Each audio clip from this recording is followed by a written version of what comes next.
I think that the growing influence of social media is going to help dismantle some of the more silly and demeaning stereotypes that we see in media, in advertising, and in global popular culture.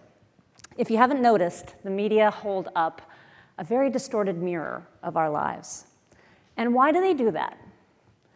Well, one key reason is because of the market segmentation techniques they use. The media industries tend to use these very rigid categories derived from classic demographics in order to understand their audiences. These very restrictive labels are meant to help them understand who we are and how we tick. And it's all based on the color of our skin, how much money we make, our gender, how old we are, how much education we have. Now, the reason they used this model is because it was just too expensive to figure out what any particular individual in a mass audience was actually interested in.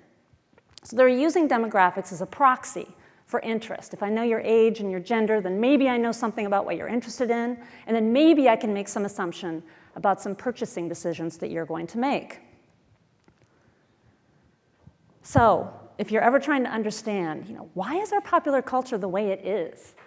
Well, it is the way it is. You see what you see on screens large and small. You see what you see in magazines. You hear on the radio what you hear because of a series of assumptions that have been made about demographic categories that are considered highly valuable, because not all demographic categories have value. The 18 to 49 has been the prized demographic ever since the 1960s. It has a huge impact on American media ever since then.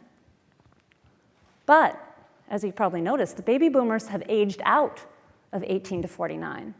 But it's still the case that Nielsen, the powerful ratings agency, still doesn't report ratings for people over 54. So in the media landscape, basically, they don't really exist.